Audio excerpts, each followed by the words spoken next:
Shalom saudaraku, kembali lagi berjumpa di We Talk No I But We Let's Talk Together bersama saya Pastor Wigan Sugandi dan Pastor Ruli Simorangkir. Wow, Bang, pada kesempatan ini Bang, seperti yang kita sudah bilang minggu lalu, kita akan bahas ngobras nih Bang, ngobrol santai Bang. Kita udah ketemu lagi ya, yang ngobras ini ya, ini yang seru nih. Kita udah sampai di kitab Ulangan nih Bang sekarang. Ulangan sekarang. Tentunya kita bersama tamu kita yang udah menemani kita dari kitab Kejadian. Jadi saudara pasti udah tahu siapa dan selalu seru, selalu heboh. So, siapa lagi kalau bukan Ibu Rita Wahyu. Terima kasih Ibu Rita. Malam, Pastor Wigan, Pastor Ruli. Yang sudah jauh-jauh dari Surabaya untuk sama-sama kita ngobrol pada malam hari ini. Saudara, kalau saudara punya pertanyaan ya seputar kitab Ulangan ya. Kalau saudara nanya kitab Kejadian, kitab Samuel, kita kagak jawab, apalagi kitab Wahyu ya. Pada kesempatan ini kita mau bahas kitab Ulangan ya, kitab Ulangan. Soalnya biasanya pertanyaan yang masuk banyak nih ketika kita ngobras. Jadi kita akan prioritaskan yang sesuai topik dulu. Yang out of topic kalau ada waktu kita jawab nanti ya. Dan saya juga mau ucapkan selamat bergabung untuk setiap saudara dimanapun saudara berada, baik yang di Indonesia maupun yang di luar Indonesia, yang di Jakarta ataupun yang di luar kota. Yuk kita belajar bersama-sama, buka hati saudara. Saya percaya malam hari ini kita akan diberkati luar biasa. So kalau saudara ada pertanyaan, jangan ketik di kolom komen YouTube, tetapi saudara bisa langsung ya, bisa langsung WhatsApp ke nomor yang ada di layar kaca saudara. Oke Bang, silakan dibuka langsung Bang, ngobras kita kitab Ulangan Bang. Selamat malam semuanya. Yuk kita sekarang ngomongin tentang kitab Ulangan. Suatu kali kepada Tuhan Yesus dikasih pertanyaan. Pertanyaan itu ditulis di dalam Markus 12 ayat ke-28 dan jawaban Tuhan Yesus disampaikan dalam Markus 12 ayat 29. Di 28, seorang ahli Taurat tanya kepada Tuhan Yesus, hukum manakah yang paling utama atau guru? Gitu ditanya sama seorang ahli Taurat. Kemudian Tuhan Yesus menjawab, hukum yang terutama ialah, dengarlah hai orang Israel, Tuhan Allah kita, Tuhan itu Esa. Ayat ini sering saya baca dari zaman sekolah minggu dulu, tapi nggak pernah menjadi sesuatu yang menarik. Belakangan, waktu saya pelajari kitab Ulangan, ini jadi menarik banget.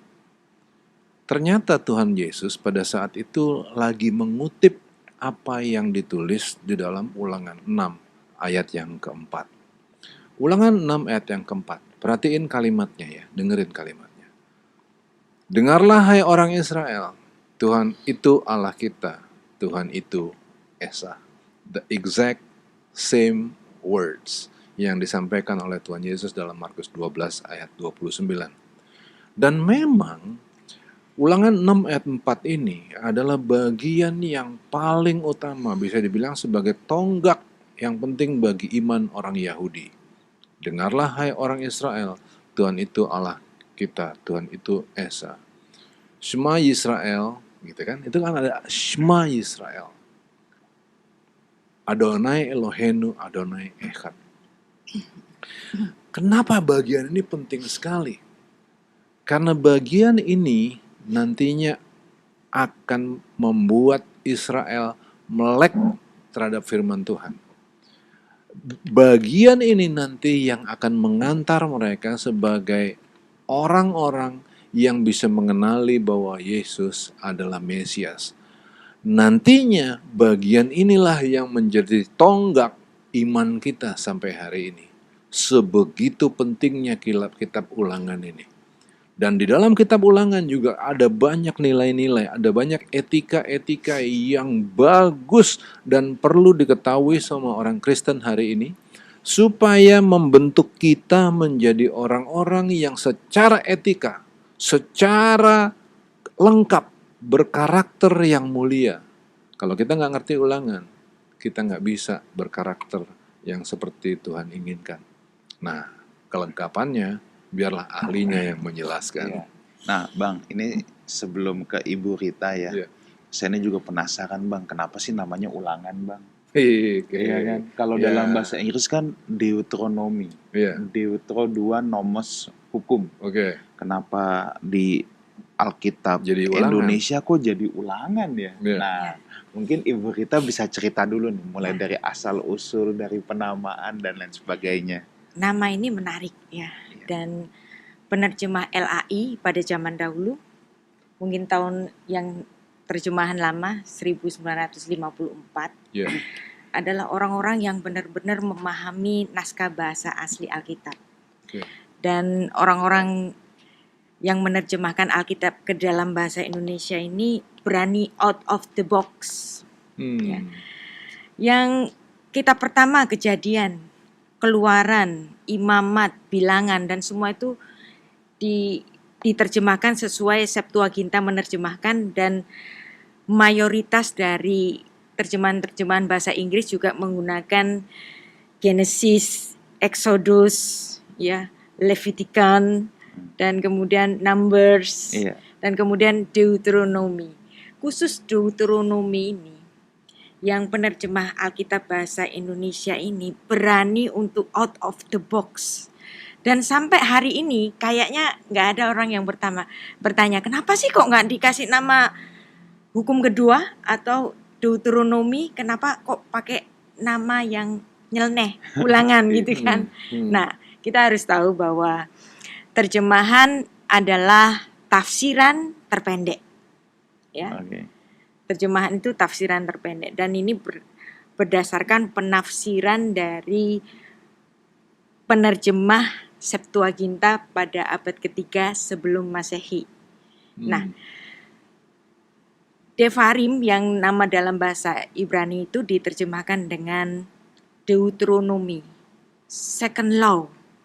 Emangnya ada hukum yang sama sekali berbeda dari 4 kitab sebelumnya? Enggak kan? Yang ada justru kalau kita membaca kitab Ulangan itu adalah pengulangan dari apa yang pernah ditulis oleh Musa sejak kitab pertama dan kitab keempat. Ya. Bilangan itu.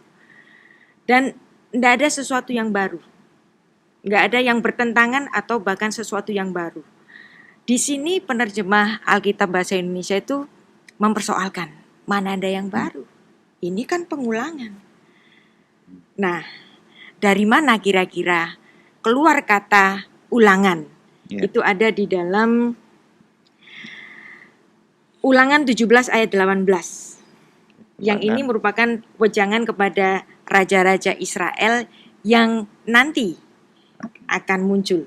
Oke, apabila ia duduk di atas tahta kerajaan, maka haruslah ia menyuruh menulis baginya salinan hukum ini menurut kitab yang ada pada imam-imam orang Lewi. Nah, ya. Kalau kita membaca ayat ini dalam bahasa asli Ibrani, ya. Vekatav lo et mishne hatorah hazot. Dan ia harus menulis baginya salinan dari hukum-hukum ini. Jadi kalau menyalin kan mengulang, ya. Salinan dari hukum-hukum ini kalau dia hendak menjadi raja, karena Raja Israel adalah sekaligus imam menurut peraturan Melkisedek. Berarti dia harus mengerti hukum Tuhan.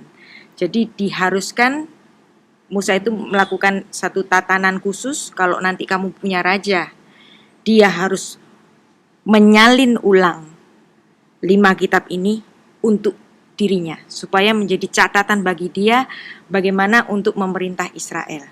Nah, Ulangan 17 ayat 18 ini, apa yang disebut dengan dalam bahasa Ibrani itu et mishneh hatorah hazot, itu diterjemahkan oleh para rabi zaman dahulu pada abad ketiga sebelum Masehi itu dengan graphe iauto tu Deuteronomion, ya, Deuteronomion. Jadi artinya menjadi hukum kedua. Nah, ini masalah, ya. Iya. Mishneh itu memang dalam satu konteks itu bisa artinya kedua, dalam konteks yang lain bisa artinya salinan.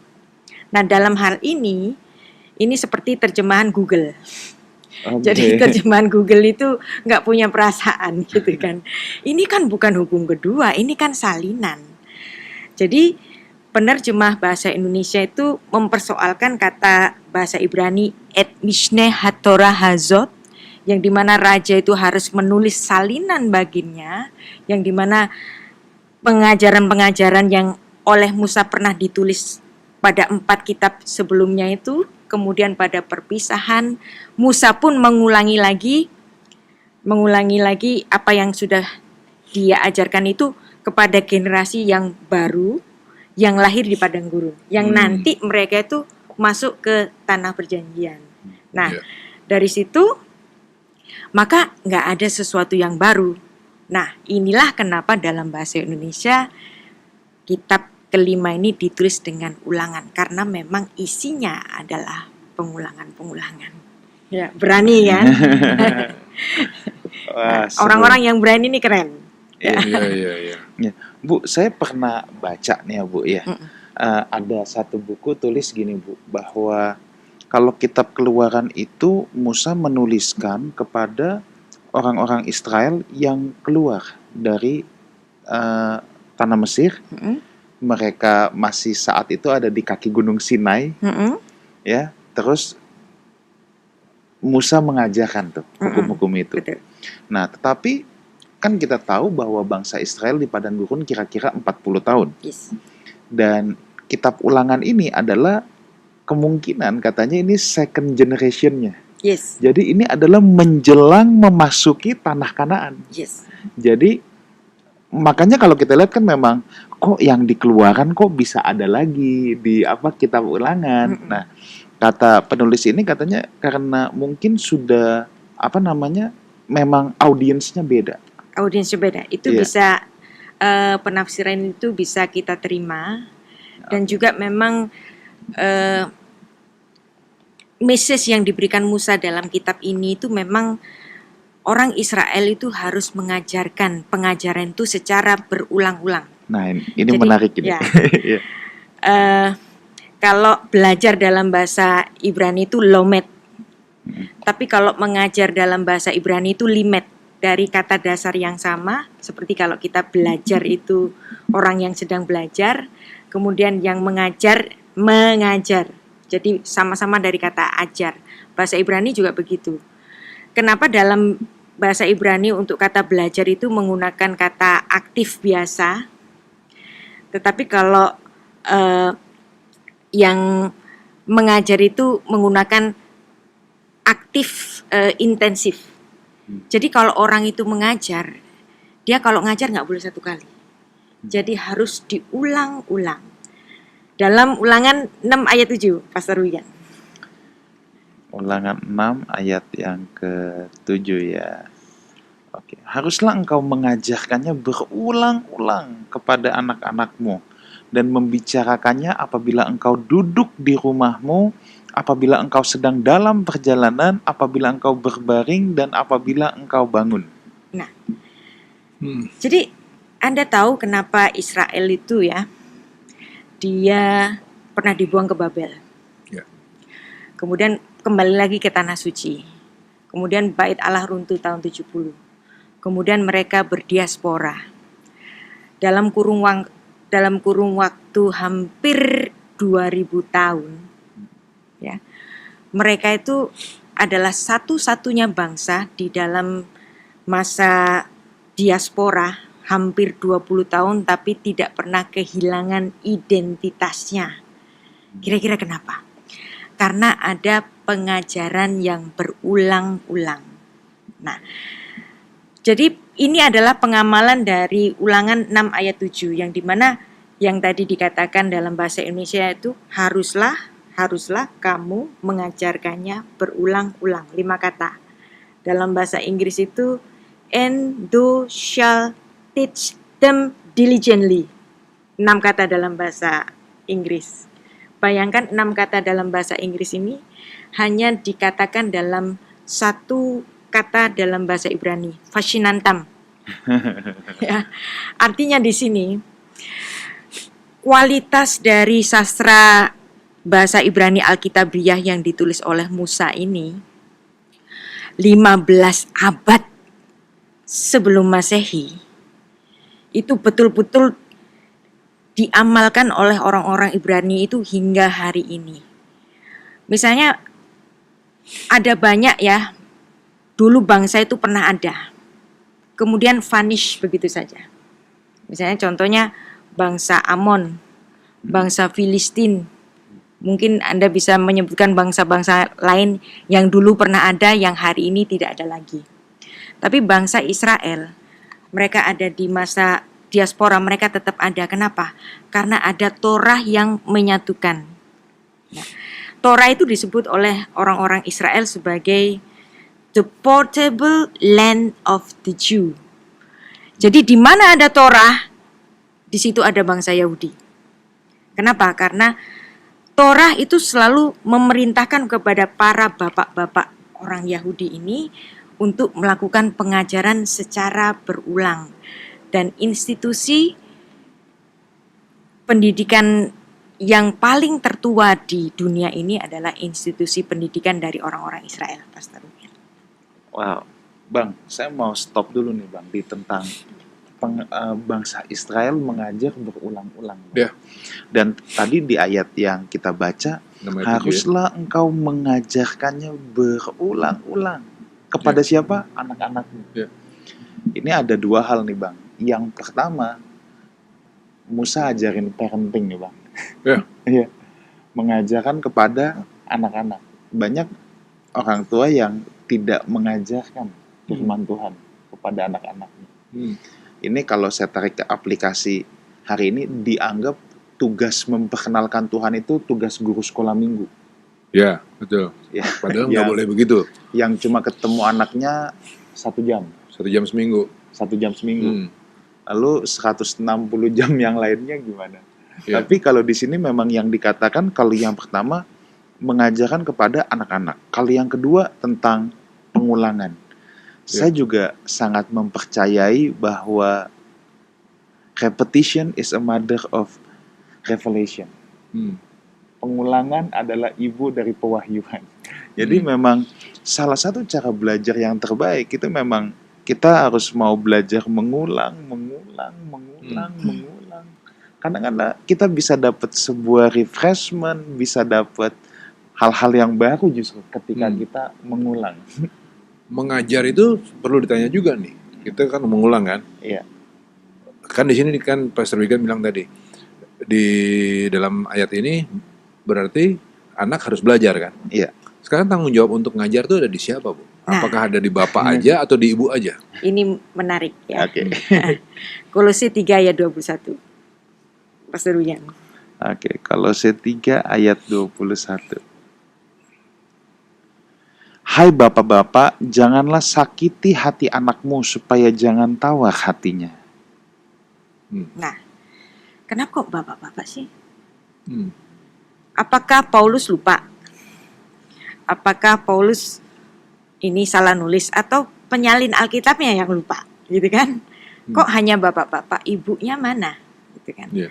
Nah, ini menarik karena memang mandat Shema, yaitu Ulangan 6 ayat 1 sampai 7 itu adalah satu mandat yang diberikan kepada para bapak. Dari mana tahu? Ini hanya dapat diketahui kalau kita membaca dalam bahasa asli Alkitab bahwa perintah itu diberikan kepada seorang laki-laki maskulin. Yang artinya di sini pendidikan adalah betul-betul tugas yang diberikan kepada bapak untuk supaya mereka itu mengingat dari mana dasar mereka. Nah, seperti juga ketika dalam yang ditulis dalam Keluaran pasal 14 ketika Tuhan memperkenalkan dirinya kepada Musa. Ya. akulah ayah dari leluhurmu, ya, Allah dari Abraham, Allah dari Ishak, dan Allah dari Yakub, ya. Ani Elohei Aviha, ya. Elohei Abraham, Elohei Ishak, Elohei Yaakov. Nah, itu disebut para bapak-bapak mereka, yang dimana dari bapak-bapak ini terus-menerus menurunkan dari mana asal mereka itu berada. Maka kalau satu mandat sema itu diberikan kepada bapak, ya, dan kemudian bapaknya itu tidak menjadi teladan di rumah itu, maka siapakah yang menjadi panutan bagi rumah itu kalau bapaknya tidak melakukan satu teladan yang baik? Maka nasihat dari Rasul Paulus itu, jangan kamu sakiti hatinya, supaya engkau tidak kehilangan respek dari anakmu, sehingga mandat sema itu nggak bisa kamu turunkan kepada anakmu. Jadi seorang bapak sebaik-baiknya harus memberikan satu teladan yang baik. Misalnya dalam rumah tangga antara suami istri tentu saja sering ada konflik. Sebisa-bisanya kalau konflik jangan di depan anak, supaya nanti misalnya kalau si anak ini lebih membela ibunya dan kemudian sakit hati kepada bapaknya, siapakah nanti yang akan jadi teladan? Nah, dari sinilah Kolose 3 ayat 21 itu dibangun supaya mandat sema ini terus-menerus dapat diturunkan kepada anak. Maka bapak harus menjadi teladan, karena bapak adalah pengemban dari mandat sema, yang dimana kalau pendidikan itu nggak dilaksanakan oleh bapak, berarti bapaknya yang salah. Kalau anaknya nggak sekolah, bapaknya yang salah. Itu menurut hukumnya orang Israel. Oke. Dan pendidikan itu dimulai di umur berapa, Bu, di Israel? Pendidikan itu, nah ini menarik juga. Hmm. Kalau menurut zaman dahulu, kalau sekarang sih mengikuti sistem pendidikan yang ada ya. Pada zaman Musa itu, pada usia umur 5 tahun itu sudah mikra, sudah belajar membaca. Kemudian pada usia 10 tahun itu ada Mishnah. Jadi mulai mengerti isi Alkitab. Kemudian pada usia ke-12 atau ke-13 itu masuk ke dalam usia pendidikan Talmud, ya. Yesus itu pada umur ke-12 dibawa ke Bait Allah kan. Nah, untuk apa? Untuk melakukan bar mitzvah, untuk dia dikukuhkan sebagai anak hukum. Nah, kalau nanti sudah lulus dari Beit Talmud, nanti para murid-murid yang paling pinter itu akan dipilih oleh para rabi untuk kemudian dimuridkan, untuk ditaruh di Beit Midrash atau sekolah madrasah atau sekolah kerabian, kalau hari ini namanya yeshiva. Nah, dari situ mereka nanti diperbolehkan mengajar pada umur ke-30 tahun. Dan ini, lembaga pendidikan ini disebut sebagai hashkala. Nah, kata syakal itu bisa bermakna akal budi, bisa berarti kepandaian.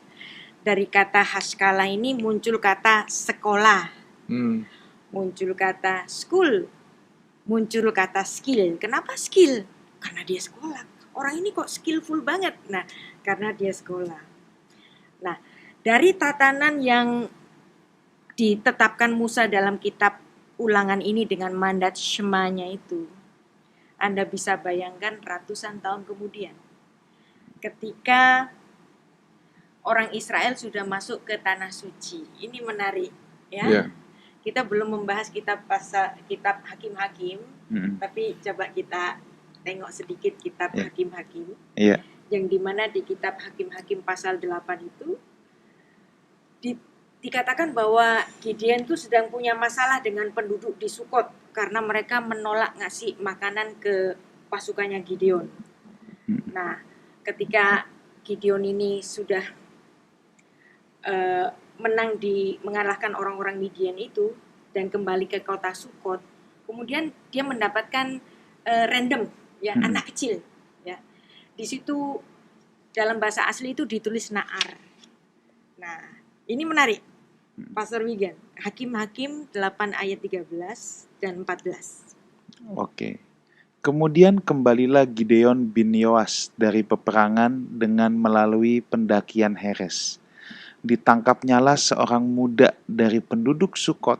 Setelah ditanyai, orang itu menuliskan nama para pemuka dan para tua-tua di Sukot untuk Gideon. 77 orang banyaknya. Nah, ini menarik. Ya, bahasa Indonesia seperti tadi saya bilang bahwa terjemahan adalah tafsir terpendek. Yang namanya tafsir bisa nggak tepat gitu kan. Nah, yang diterjemahkan oleh bahasa Indonesia seorang muda itu bisa kita artikan seorang yang umurnya 17 sampai 30, masih muda dong. Tapi sebenarnya dalam bahasa asli ini ditulis dengan kata Ibrani na'ar. Nah, na'ar itu antara usia 13 sampai 15 kira-kira, ya. Jadi Gideon ini secara random ketemu anak umur 13 tahun. Ya, saya bacakan. Fayilkat na'ar me'anshe sukot fayis alehu fayiktov elaf et share sukot ve'et shekeneha shif'im veshif'ah ish. Nah, ini ditangkaplah seorang muda na'ar, ya. Na'ar umur 13 dari penduduk Sukot, ya, orang Israel juga, secara random. Terus ditanyain anak umur 13 ini, tulis dong nama-nama pemuka orang-orang di Sukot ini. Terus anak itu nulis 77 nama tua-tua di sana. Nah, ini kan menarik. Anak umur segitu Anak umur segitu nggak buta huruf, random loh. tahu nama pemimpinnya. Tahu nama pemimpinnya, bisa nulis. 77 orang. Kisah ini ditulis 3000 tahun yang lalu. Bayangkan ya. Jadi hal ini sangat luar biasa, pencapaian pendidikannya orang Israel 3000 tahun yang lalu, ketemu anak random nggak buta huruf. Ya. Nah, Indonesia itu diperkirakan baru bebas dari orang yang melek buta huruf itu baru nanti tahun 2023. Berarti hari ini ya masih ada orang buta huruf. Tapi di Israel random ketemu anak umur 13 bisa nulis nama dan ingat siapa pemimpinnya. Ini adalah hasil dari mandat Shema. Nah, di Inggris sendiri pun itu orang nggak buta huruf itu baru di Inggris itu bisa secara satu negara itu nggak buta huruf itu baru pada tahun 1800-an Masehi. Tapi bayangkan di Israel 3000 tahun sebelum Masehi ketemu anak random nggak buta huruf. Nah, ini kehebatan pendidikan Israel. Tapi barusan sambil saya ngobrol-ngobrol ya, yang kita ngomong-ngomong ini, ada sesuatu sih yang menarik buat saya. Kita kan tahu tokoh-tokoh hebat Paulus segala macam ini ya. Pendidikannya dimulai dari rumah loh. Rumahnya berarti kondusif sekali untuk pendidikan sehingga akhirnya Paulus menjadi Paulus. Ngeri loh ini.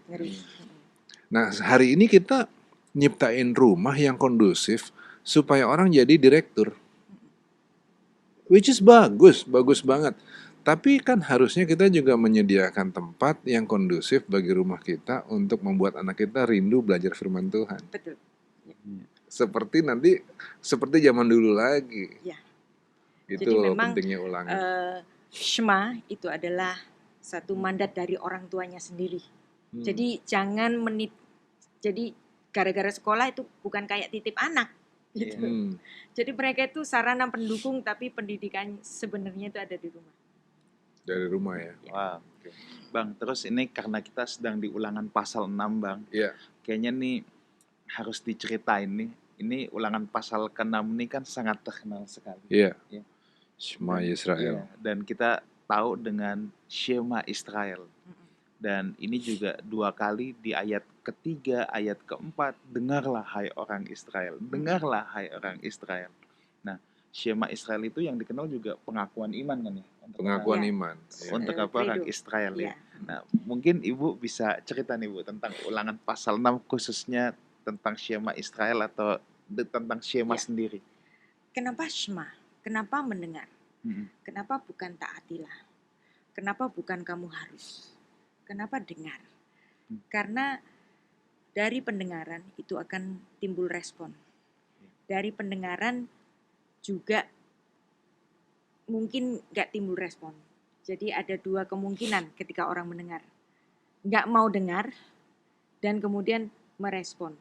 Jadi inilah satu keunikan di Alkitab kita. Ya. Ciri khas yang paling aneh dari Alkitab klasik bahasa Ibrani itu nggak ada kata taat. Tapi yang ada adalah kata mendengar. Yang artinya Tuhan itu ingin didengar, bukan untuk ditaati. Jadi Tuhan itu bukan tiran yang dia itu akan meng-abuse sendiri ciptaannya. Tetapi Tuhan itu adalah betul-betul menciptakan ciptaan yang menjadi rekan kerja bagi dirinya. Nah, kalau rekan kerja partner nih, ya, apakah hanya perintah dan kita hanya bilang siap gitu aja. Nah, tapi ada satu komunikasi, ada dialog, maka Tuhan lebih suka didengar daripada ditaati. Ada banyak contoh-contoh di Alkitab yang dimana para leluhur Israel itu berdebat dengan Tuhan dan Tuhan gak marah. Termasuk kepada Abraham, termasuk kepada Musa, dalam kisah Ayub pun di situ ada perdebatan. Dan Tuhan bisa dikoreksi. Dan kadang Tuhan itu bisa membatalkan sendiri apa yang sudah diputuskannya akibat dari interaksi saling mendengar ini. Ya. Jadi ini mungkin juga yang bisa kita ingat dalam sistem peradilan di Amerika itu tentang hearing ya. Ya. Jadi sebelum itu masuk ke dalam satu persidangan ada dengar-dengaran dulu. Begitu. Iya. Jadi yang tadi disebut Bu Rita, Tuhan tidak mencari taat. Maksudnya ketaatan yang buta ya. Yes. Ketaatan yang buta, yang sekedar yes man, yang sekedar apalagi taat karena takut dihukum. Iya. Ya kan begitu tuh banyak orang Kita ya. kan banyak dari kita itu kenapa kamu gereja ya supaya masuk surga. Bukan karena mencintai Tuhan gitu kan. Nah, kalaupun kita menemukan kata taat, kalau kita menemukan kata obey dalam perjanjian lama, itu semua adalah terjemahan dari kata shema ini. Ya, sebenarnya. Yang kemudian diterjemahkan secara kontekstual, yang kemudian diartikan sebagai taat. Ini loh mungkin yang diterjemahin menjadi dengar-dengaran. Dengar-dengaran ya. Itu dari kecil saya suka bingung tuh. Apa sih maksudnya? Ayo dengar-dengaran. Iya oke, dengar apa? Dengar-dengaran. Ya. Maksudnya rupanya belajar ya. Dan Shema ya, belajar. Oke. Nah, Bu, kalau misalnya dalam Anda menemukan taat dalam bahasa dalam perjanjian baru yang diterjemahkan dari naskah bahasa Yunani, karena yang menulis adalah orang-orang Yahudi sendiri, sebenarnya itu pun berasal dari kata Shema. Ya, hari ini lumayan. Saya jadi ngerti. Sebab dengar-dengaran itu selama ini saya jadi kayak mistik banget, tau gak sih? Kita berdoa, kita dengerin Tuhan ngomong apa. Ya. Dan yang menarik gitu. apa? Bagi Tuhan, dari mendengar ada respon. Dari respon ada responsibility. Nah, di mata Tuhan, responsibility itu jauh melebihi kepatuhan. Contohnya di mana? Ada satu saat Tuhan itu sangat marah dengan kejahatan yang terjadi di Sodom dan Gomora. Kemudian di Sodom dan Gomora itu Tuhan hendak menceritakan apa yang dia akan lakukan di Sodom dan Gomora itu. Dan di situ Abraham tidak setuju. Ketika dia menyatakan ketidaksetujuannya itu dengan kata-kata yang sangat berani, ya, audacity of Abraham, kelancangan Abraham sampai bisa bilang, nista kamu Tuhan. Masa di mana kalau di saat itu ada beberapa orang benar, masa harus mati bersama-sama dengan orang di Sodom dan Gomora? Gitu. Bayangkan hari ini, ya, orang berkuasa dikoreksi oleh bawahan yang jauh lebih rendah darinya. Tersinggung nggak? Tuhan nggak tersinggung. Udah gitu ngomongnya gitu lagi, nista Tuhan. Nista engkau Tuhan, kalau dalam bahasa Ibraninya itu Halilalecha. Nah, Anda tahu kata Hilul Hashem? Nah, di sini Abraham itu berkata Halil dari akar kata yang sama. Hilul Hashem itu kan penistaan nama. Jadi si Abraham itu mengatakan nista kamu Tuhan. Tapi Tuhan nggak marah. Kenapa? Karena di sini bukan sekedar Allah itu melihat Abraham itu harus taat. Tuhan ngomong apa kamu patuh. Nah, tapi di sini Tuhan melihat apa? Ketika Abraham marah, kenapa kok Abraham sampai marah? Tuhan melihat apa? Abraham itu mencintai kehidupan.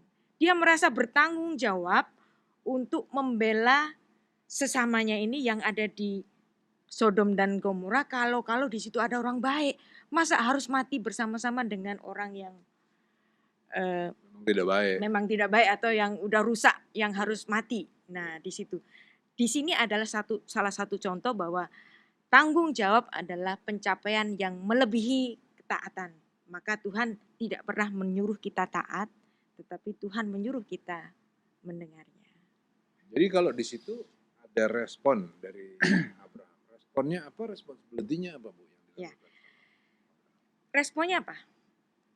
Ketika dia mendengar akan ada penghukuman bagi orang-orang di Sodom. Sodom dan Gomora, itu kan kayak Abraham ini kecolot gitu. Langsung marah. Ya. Nggak bisa gitu. Ya. Tapi marahnya Tuhan tahu kenapa kok dia marah. Karena out of responsibility. Karena dia punya responsibility terhadap sesamanya, orang-orang seperti dia yang tidak berbuat kekacauan, keonaran, masa harus mati sama-sama dengan orang dursila itu? Nah, di sini adalah satu contoh betul-betul yang dimana Tuhan itu nggak minta Abraham ini hanya berkata yes man, ya, atau selalu yes nggih sundika dawuh, nggak begitu. Ya. Betapa hari ini lewat zaman modern ini, dengan modernitas yang kita punya, justru banyak orang yang nggak mau repot untuk orang lain. Ya kan? Tapi di sini Abraham berani untuk head to head dengan Tuhan. Iya. Kok bisa, kok berani-beraninya dia. Nah, jadi ketika Tuhan itu melihat kemarahan Abraham yang dipicu oleh responsibility-nya untuk sesamanya. Jadi taat itu bukan sesuatu yang penting. Iya, jadi banyak orang hari ini yang terbalik-balik, Bu. Yes. Taat secara agama, taat betul, tapi ketaatannya datang karena takut dihukum, Yes. takut ekonominya terganggu, takut nanti apa yang dia punya dimakan belalang pelahap. Taat yang seperti itu, tapi nggak mau repot untuk kepentingan sesama. Ya. Yang penting dirinya aman. Nah, ini kan kacau balau. Ya. Padahal yang diminta adalah pelajari firman. Waktu kita pelajari firman, kita tahu, ya ampun, ternyata Tuhan bukan nyari ketaatan yang seperti itu. Yang dicari justru adalah orang yang kemudian meresponi apa yang dia terima dengan tanggung jawab. Dengan tanggung jawab. Jadi ada banyak contoh yang dimana umat Tuhan ini di Alkitab itu berani untuk men-challenge Tuhan. Iya. Nah, itulah kenapa orang-orang Israel itu yang memang lahir dari orang-orang yang pemberani ini disebut sebagai bangsa yang tegar tengkuk. Ya. Kenapa sih kok dalam bahasa Ibrani itu menuliskan tegar tengkuk? Ya. Kasih oreh. Ya, kasih itu ini apa? Tegar atau sulit. Oreh itu tengkuknya di sini. Padahal kalau dalam bahasa Inggris itu kan apa? Big headed gitu kan, atau dalam bahasa Indonesia keras kepala. Iya. Tapi kok dalam bahasa Ibrani itu tegar tengkuk, jadi lehernya yang tegar gitu ya. Kenapa kira-kira? Ini menarik ini. Gimana tuh, Bu? Ya. Jadi ini ada filosofinya. Orang Israel tahu bahwa mereka adalah umat Allah yang dimana kepala dari mereka itu adalah Raja Semesta, yaitu apa? Tuhan. Jadi ini memang secara mayoritas itu nggak dilanggar oleh orang-orang Israel. Tuhan adalah kepala kita. Tuhan yang menentukan kita. Tapi apakah orang Israel itu selalu menurut mereka tuh selalu men-challenge Tuhan. Dalam Keluaran 33 ayat 3, Pastor Wigan. Ini salah satu contohnya. Keluaran 33 ayat 3. yakni ke suatu negeri yang berlimpah-limpah susu dan madu, sebab aku tidak akan berjalan di tengah-tengahmu, karena engkau ini bangsa yang tegak tengkuk, supaya aku jangan membinasakan engkau di jalan. Ya. Jadi betul-betul dikatakan tegar tengkuk. Dalam Ulangan 9 ayat 6 itu juga ada kata-kata tegar tengkuk. Kenapa? Kok tegar tengkuk bukan keras kepala gitu. Ini kan satu istilah yang nyeleneh ini. Iya. Yang nggak dipunyai di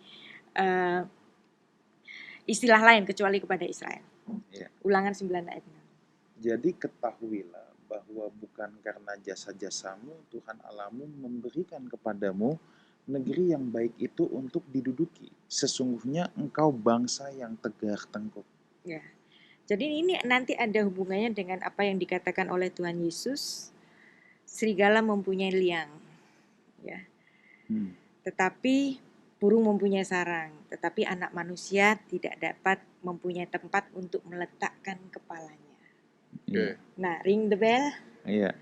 Jadi Kristus tetap kepala, Allah Israel tetap kepala. But the problem is lehermu keras. Iya. Bayangkan kalau leher kita keras, ya. Terus otak kita yang di sini itu, ayo noleh ke kanan, nggak mau. Kanan. Jadi seperti itu, ya. Iya. Jadi seperti itu. Nah, jadi Kepalanya sih ngasih perintah. kepalanya masih perintah, tapi lehernya nggak lehernya mau. Nah, begini. Iya. Dan itulah yang terjadi pada hari ini juga. Jemaat Kristus atau umat Tuhan, jemaat Israel adalah mempelai perempuan bagi Allah. Iya. Ya, mempelai perempuan bagi Allah, dan yang dimana Kristus kepala gereja. Allah itu suami bagi umat. But the problem is lehernya keras. Iya. Jadi gini, ya, bapak-bapak ini, oke, kalian adalah kepala rumah tangga. Ya. But the problem is, who will be the next? Nah, cari istri bisa nggak yang dimana suaminya, ayo noleh ke kanan. Nah, jadi makanya dalam bahasa Ibrani, seorang yang susah sekali dibentuk itu bukan keras kepala, tapi leher yang keras. Oke, tegak-tegak. Oke, Bapak Ibu Saudara sekalian, kita masih membuka ruang pertanyaan ya. Silakan WhatsApp, sudah ada beberapa pertanyaan yang masuk. Mungkin ini satu pertanyaan terakhir nih Bu, sebelum kita masuk answer and question. Saya menarik sekali tadi di ayat yang kita baca ya.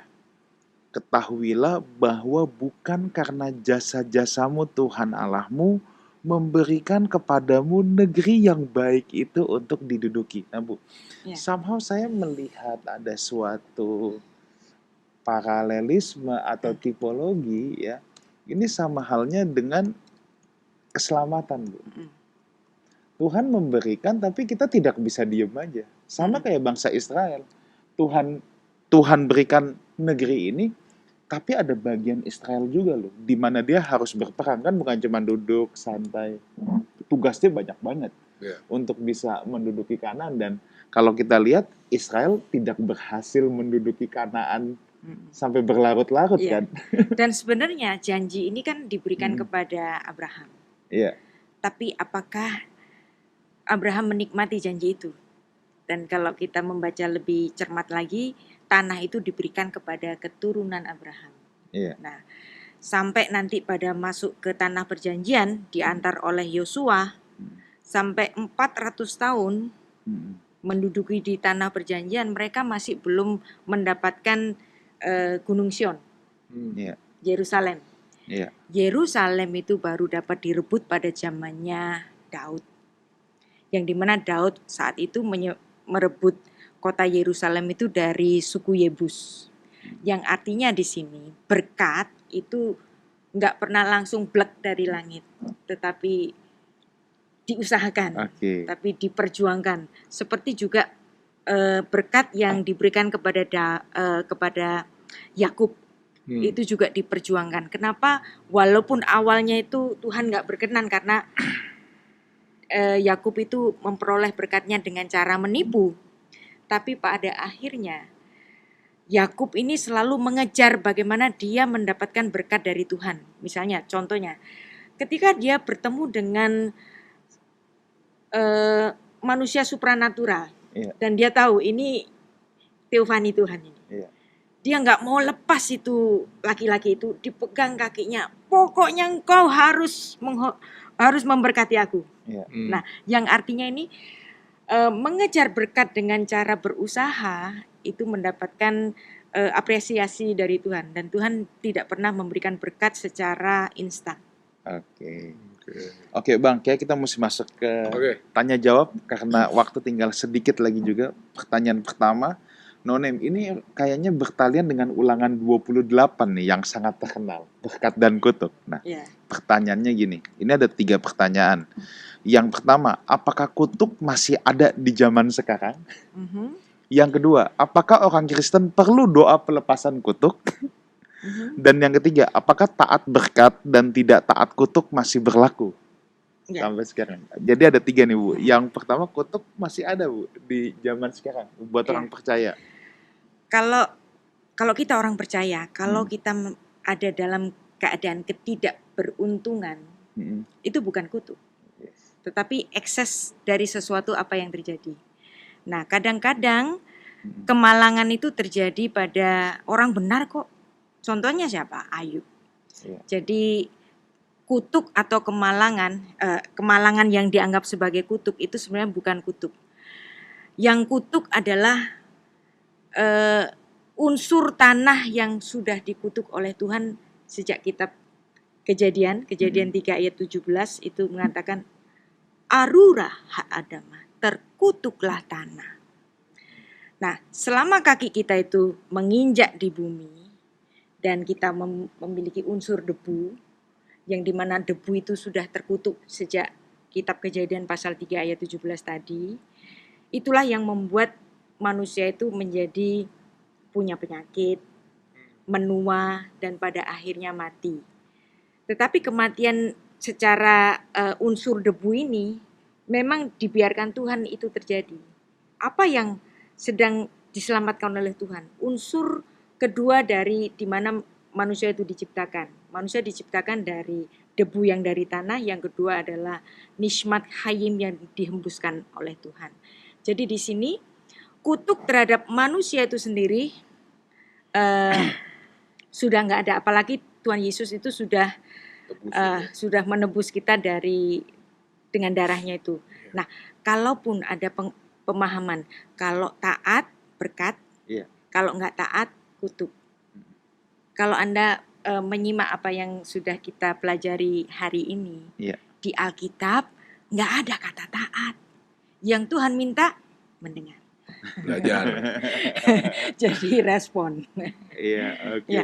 Nah, terus apakah orang Kristen perlu doa pelepasan kutuk? Nah, ini kan memang ada yang fenomena seperti ini. Ada yang mempercaya itu, nggak apa-apa, nggak salah. Jadi kalau itu doanya di dalam nama Tuhan Yesus, secara doktrinal ini nggak menyalahi. Jadi saya tidak melarang orang untuk doa pelepasan. Memang kadang-kadang ada orang yang dikuasai oleh roh, ada dikuasai oleh satu addiction atau apa. Nah, di situ butuh pelepasan. Bang, nah, ini kasuistis juga. Ya, jadi ada yang mau ditambahin Bang? Jadi bukan yang nggak boleh lagi ya. Ya, bukan boleh nggak boleh, tapi masa iya kita minta pelepasan terus tiap minggu? Di mana responsibility kita nanti kalau seperti itu? Jangan apa-apa tinggal jalan keluarnya doa pelepasan. Apapun juga, ya kan? Sebab saya senang banget tadi sama apa yang Ibu kita katakan, ya kalau ada orang yang mau melakukan dalam nama Tuhan Yesus, ya silakan saja. Secara doktrinal tidak menyalahi dan itu baik. Walaupun kita mempercayai sebenarnya ketika seseorang menerima Tuhan Yesus, semua kutuk sudah dipaku di atas kayu salib. Ya. Nah, dan tadi yang saya senang dari abang bilang tadi, jangan sampai kutuk ini jadi kambing hitam. Iya, selalu. Iya kan? Iya. Dia males, bilangnya kutuk males. Iya. Ya. Kalau nggak kutuk, rohkan tuh biasa gitu. Iya. Terus Iya. jalan keluarnya pelepasan. Kesalahan ini sebenarnya sudah dibahas loh di Perjanjian Lama. Iya. Jadi Yeskiel pasal 18 ayat 1 sampai 32, Coba. nggak usah dibaca ayatnya. Mm-mm. Di situ bukan soal kutuk, tapi sebenarnya manusia itu sendiri yang harus bertanggung jawab atas apa yang dilakukannya. Yes. Ya. Jadi Yes. kesalahan tentang penafsiran itu, salah persepsi itu sudah Dari bahas. dikoreksi ya, Iya. di Perjanjian Lama lagi. Oke. Iya, iya. Jadi nggak usah dipersoalkan. Jadi kita perlu tanggung jawab, jangan dikit-dikit salahin kutuk roh, dan pelepasan jadi jalan keluar yang paling instan. Ya. Iya. Ya. Galatia 3 ayat 13 deh. Oke. Galatia 3 ayat 13. Oke, Kristus telah menebus kita dari kutuk hukum Taurat dengan jalan menjadi kutuk karena kita. Sebab ada tertulis, terkutuklah orang yang digantung pada kayu salib. Nah, jelas kan? Jadi kalau sampai hari ini ada di antara kita yang merasa dirinya terkutuk atas perbuatan nenek moyangnya atau keluarganya, ya mari kita patahkan dalam nama Yesus. Oke. Habis itu sisanya respon dan Responsibility, bukan cuman pelepasan doang iya. gitu. Ya. Oke. Next, malam Pak Wigan, Pak Rudi dan Bu Rita, saya Daniel dari Surabaya. Halo Daniel. Ya. Ya. Mau Halo, tanya, Daniel. tanpa bermaksud mengagungkan suatu bangsa atau ras tertentu. Apabila semua manusia berdosa, mengapa Tuhan menyuruh bangsa Israel untuk menghancurkan bangsa-bangsa Kanaan dan menduduki wilayah mereka? Sedangkan di satu sisi semua manusia berdosa, baik bangsa lain maupun bangsa Israel. Itu yang pertama. Yang kedua, mungkin yang pertama dulu deh, Bu. Oke, yang pertama. Kenapa kok ketika masuk ke tanah Kanaan, Iya. orang Israel itu Iya. harus menumpas bangsa-bangsa lain yang ada di tempat itu? Poinnya Daniel adalah kan semua manusia berdosa, orang-orang Israel juga Nah, berdosa. ya, orang Israel berdosa, tapi mereka sedang diajar untuk menyembah Allah yang benar melalui pengajaran-pengajaran dari Musa. Nah, ketika mereka menyisakan orang-orang Kanaan tinggal bersama-sama mereka, akibatnya apa? Mereka memalingkan orang-orang Israel itu untuk menyembah ilah-ilah mereka. Nah, dari sinilah latar belakang kenapa bangsa-bangsa Kanaan yang menduduki di tempat itu nggak boleh ada bersama-sama dengan komunitas orang-orang Yahudi karena mereka akan mencondongkan, ya. Dari sini kita harus melihat bahwa Tuhan itu memang betul-betul memilih sebuah bangsa yang dimana bangsa ini dikuduskan itu dikhususkan untuk nanti menjadi jalur dari lahirnya Sang Mesias. Dan bangsa ini harus mengenal siapa Allah yang menciptakan alam semesta ini, yang sedang melaksanakan rencananya yang sudah ia canangkan sejak di Taman Eden, Kejadian 3 ayat 15. Dan dia memilih betul-betul dari jalur tumit, jalurnya Yakub, dan dia menguduskan ini. Maka kalau Tuhan menguduskan ini dan kemudian orang-orang Israel menjadi menyembah ilah-ilah lain, bisa Anda bayangkan, Yesus Kristus lahir di antara orang-orang Kanaan yang para penyembah Baal. Terus kemudian Yesus bicara tentang Bapa yang mengasihi. Terus kemudian bicara tentang dulu ada dosa begini-begini. Apakah mereka nyambung? Nggak nyambung. Jadi memang harus ada bangsa yang menjadi jalur baginya. Sebelum itu pun Yesus juga ada seorang yang membuka jalur bagi pelayanannya, yaitu Yohanes Pembaptis. Jadi ini memang sudah dipersiapkan. Maka kalau ada yang mengganggu rencana Tuhan yang sudah Tuhan canangkan sejak di Taman Eden itu, maka itu harus dilaksanakan. Orang-orang Kanaan penyembah ilah-ilah asing itu pasti nggak selamat. pasti masuk neraka. Jadi mati sekarang sama mati nanti sama. Tapi engkau adalah Amsigulah, yang dimana aku memilihmu menjadi jalur lahirnya Sang Mesias, yang dimana jalur bangsa lahirnya Sang Mesias itu harus mengenal aku lebih dahulu. Ya.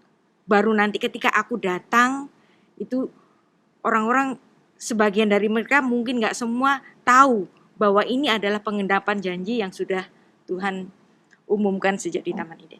Oke. Pertanyaan-pertanyaan seperti ini mungkin sebenarnya berasal dari pemikiran modern tentang HAM, HAM, ya. hak asasi kan. Ya. Kenapa kok ada orang yang bisa dianggap punya hak asasi lebih rendah daripada yang lain? Yes. Itu kan pemikirannya kan. Tapi kita harus melihat konteks saat itu. Ya, memang konteks saat itu nggak bisa diterapkan hari ini. Nggak, tapi juga ada yang barusan Bu Rita sebut, dan ini keren loh. Jadi gini, kita percaya Tuhan nggak sih? Kalau percaya, Dia yang akan atur apakah orang ini ada di surga atau di neraka. Oke, katakan sekarang orang-orang ini salah. Nggak mungkin bertobat. Nggak mungkin bertobat. Tuhan Yes. kan tahu. Tuhan kan tahu. Nah, Tuhan akan nempatin orang-orang itu pada tempatnya masing-masing. Cara matinya ada yang pakai perang, ada yang nggak perang. Ya. Tapi kan Tuhan punya kebijaksanaan. Masa kebijaksanaannya Tuhan mesti dihadapin sama HAM? Ya. Itu kita perdebatkan dengan HAM gitu. Ya. Tapi HAM-nya nggak bener. Iya elah kali. Nah, itu hamburger Bang. Iya kan? Oke. Udah dong. Oke. Pasti kita harus utamakan apa yang Tuhan Harus lihat katakan. konteks Ya, saat ya. itu. Next, ini pertanyaan bagus juga nih. Mengapa kuasa Tuhan begitu dahsyat dan wow dalam membawa bangsa Israel keluar dari Mesir? 10 tulah membelah Ya. laut Teberau ya. Namun di zaman modern Tuhan tidak lagi membuat mujizat-mujizat skala global. Oke. Ya, ini gimana nih Bu? Sekarang ini, Seru Anda ini. Iya. Anda mau naik kelas atau enggak? Ya. Jadi Israel ketika keluar dari Mesir ada mujizat bertubi-tubi. Di padang gurun ada mujizat bertubi-tubi. Lapar ada mana. Haus ada air keluar dari batu. Semuanya mujizat. Dan mujizat itu diberikan pada saat apa? Pada saat Israel secara rohani itu masih kanak-kanak. Dan apa yang terjadi? Setelah orang Israel itu masuk ke tanah perjanjian. Mujizat-mujizat Stop. seperti yang terjadi di Mesir itu stop. Yang artinya mujizat itu bukan yang utama. Mujizat itu hanya untuk memalingkan, kayak saya nyolek Pastor Wigan. Gitu kan, Pastor Wigan jadi noleh. Jadi itu Tuhan berbuat seperti itu. Tapi kalau kita sudah memiliki satu hubungan, apa perlu dicolek-colek terus? Iya. Maka perlulah itu tadi, dengar-dengaran. Iya. Shema. Oke. Oke. Nah, satu pertanyaan lagi terakhir ini dari Amerika nih, Pak Yus nih. Ini juga bagus nih. Shalom, kenapa perintah kasihilah Tuhan Allahmu dalam Ulangan 6 ayat yang kelima sedikit berbeda dengan Matius 22 ayat 37, di mana kata kekuatan diganti dengan kata akal budi. Oke. Nah, Ya. ini ada penjelasannya nggak nih Bu? Kalau itu nanti kata per kata ya. Saya perlu baca ayatnya dan teliti, dan itu lebih baik nanti masuk ke kelas saya hari Sabtu pagi. Saya akan bahas ini deh. Iya. Wah. Di mana Dalam Bu? bahasa- Di mana hari Sabtu? Hari Sabtu ada kelas Mikra Syabat di smalifeclass.com setiap Sabtu jam 8 Asik. Oke. melalui Zoom. Nah, Ya. nanti kalau Anda pengen tahu Zoom-nya itu kodenya apa, Lihat Anda di- bisa ngikutin di medsos ya, medsos Oke. saya atau medsos dari Smart Class. Atau buka aja di www.smalifeclass.com. Atau ya, betul. Nanti di situ ada jadwalnya. Iya, betul. kalau saudara mau belajar lebih lagi bisa mendaftarkan di skemalifeclass.com. Oke, Ibu Rita, kita sudah di penghujung acara, waktu kita juga sudah habis. Mungkin ada closing statement satu kalimat. Ya, yang terpenting dalam kitab kitab Ulangan ini adalah Shema. Shema itu adalah dasar pendidikan yang dicanangkan oleh Musa 15 abad sebelum Masehi, dan kita tadi sudah tahu hasilnya. Bahkan 3000 tahun sebelum Masehi, ketemu anak di jalan udah nggak buta huruf, ya. Dan seandainya semangat tentang pendidikan Shema itu diterapkan sampai hari ini seperti orang-orang Yahudi. Nah, ini saya ngutip perkataannya dari Sergey Brin, ya, Sergey Brin, CEO-nya Google. ini Google ya. Iya. Dia seorang pengusaha, seorang ekonom ya, bapaknya seorang ahli ekonomi, ibunya ahli matematika, seorang peneliti di NASA. Dia mengatakan, saya berasal dari keluarga Yahudi Rusia yang sekuler, yang mengharapkan tukang ledeng pun harus bergelar doktor, yang artinya bagi orang Yahudi pendidikan itu penting sekali, dan kata pendidikan dalam bahasa Ibrani itu apa? Hinuk. Hinuk itu artinya, arti harfiahnya itu dedication. Jadi pendidikan itu dedication, ya, didik dan dedikasi ada hubungannya. Nah, kata dedication dan didik itu diserap dari bahasa Latin yang sebenarnya dari bahasa Ibrani hinuk. Jadi belajar adalah dedikasi kepada siapa? Kepada Tuhan, dan itu adalah penerapan mandat Shema Ulangan pasal 6. Bang, ada Kalau closing yang saya dapat malam ini dari obrolan adalah bahwa belajar itu dalam konsep Alkitab ya, bukanlah suatu beban. Tapi justru lewat belajar akan ada sukacita. Karena apa? Ketika kita belajar, maka Tuhan tidak menuntut kita untuk menjadi seperti budak. Yang justru hari ini banyak orang berpikir bahwa taat kepada Tuhan itu kenakutin. Enggak loh. Hanya lewat belajar kita akan tahu bahwa di sana ada sukacita, ada kebebasan, ada hubungan yang intim dengan Tuhan. Shema Israel. Ayo. Kalau dari saya, jangan pernah bosan mengulang. Ya. Oke. Harus mengulang, dan mengulang. Jangan pernah bosan dengan pengulangan. Sebab pasti ada sesuatu yang luar biasa, dan itu bisa betul-betul menyerap ke dalam hati dan pikiran kita lewat pengulangan itu. Thank you Ibu Rita buat Terima kasih, Bu. malam hari Sama-sama. ini. Thank you so much. Kita belajar bersama ini. Kita diberkati banget. Saudara, jangan kemana-mana, minggu depan saya ada tamu spesial. Siapa? Saudara, jangan kemana-mana aja, pokoknya ikuti aja.